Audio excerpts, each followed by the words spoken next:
Hey, welcome back. I am joined at our booth by none other than Nicole Baker. Yeah. Is that right? Yes, exactly. Who we've been covering since she was crowned Miss America in 1999. I think she was one of the first pageants with diabetes. Absolutely. That was the winner. First time. She had a tremendous year. I got to see her going around the country putting her tiara on little girls with diabetes to give them the thrill of a lifetime. And That's now right. she's carried it on, being a public spokesperson and getting involved with many ideas that benefit people with diabetes. Yeah. Hey, it's great to see you. Thanks Good for to see you. coming to visit us. And how exciting. I'm involved with my favorite magazine in diabetes. I mean, this is just, you guys have done so many great things. And you cover what people really want to know about. And you say it in a way that people can understand it, which is awesome. That's so what we that's keep why you're the hearing best. from nurse educators, that Absolutely. they really like us and we're the one that they respect the most. And Nicole's been writing for us for several years. Long time, yeah. And your recent column where she talked about there's a new registry in New York City where they want to register everybody with diabetes is getting some, people don't like that. Really? They like your column. They just don't like they don't want to be on a list.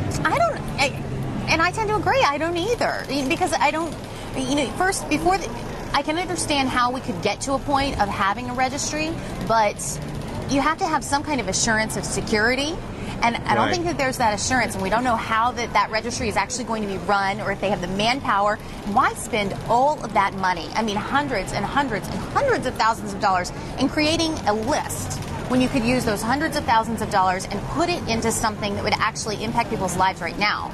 That's my philosophy on it. Now, a lot of people would beg to differ with me, but it just doesn't, it's not there yet, and it doesn't have the infrastructure. So I think it's something to be concerned about.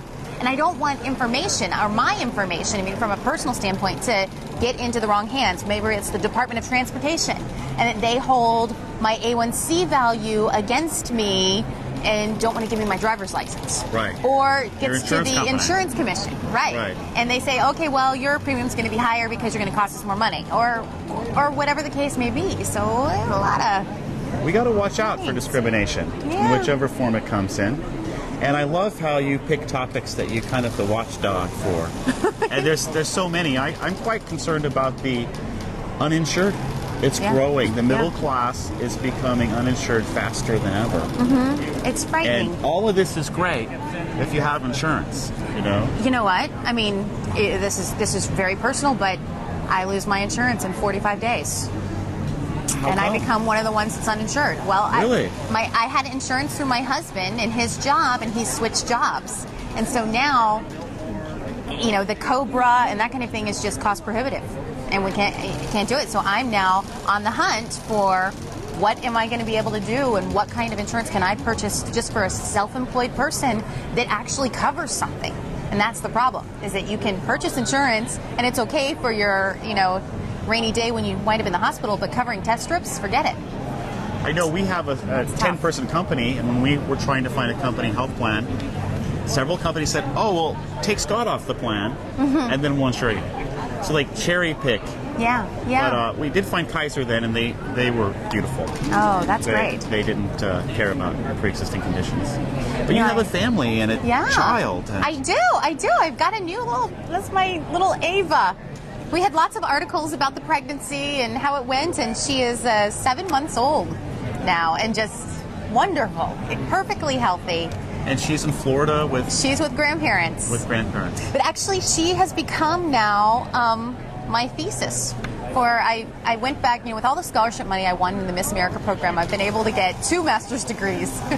Maybe I should have thought about that a little differently, but I'm almost done with a master's in public health. And sans the thesis, and the thesis is now about diabetes and pregnancy and breastfeeding for diabetes women, because there are all kinds of issues. Drops your blood sugar. Yeah, and people don't do it. So she's become my reason for contributing to academia, I guess. So we'll see how that all works out. That's great. Yeah, there are lots of school things that people should be just watching here. Late August, we're in the school season now.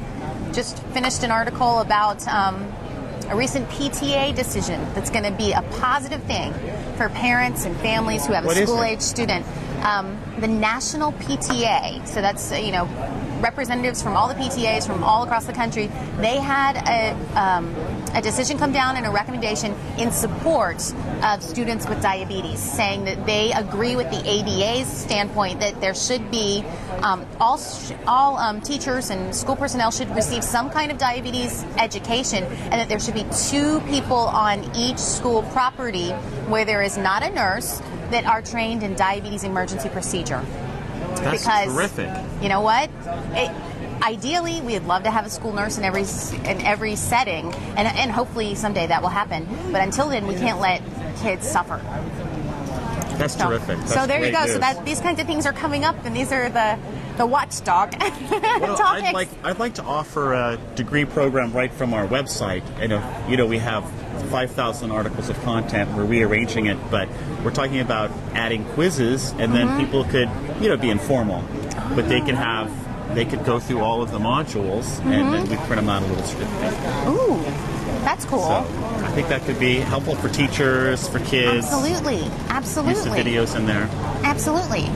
I might have some folks that I can recommend to you to help with content. Well, I love working with you, Nicole. Oh. I love your ideas, and and I'm concerned about the uninsurance. I think we should write about that. Yeah, as this process insurance? goes, well, she won't have it when it runs out here at the end of September. So that's what I'm working to get it for me and Ava, because we're the 2 most vulnerable. Right. And there are actually 6 people in our family, so the other 4 don't have any kind of chronic disease and are pretty much in good health.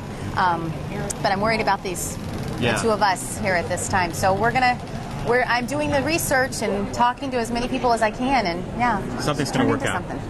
Yeah. Well, thanks for coming over to our booth and talking to us. Okay, thanks. Wonderful to see you. I love it. I love being part of this.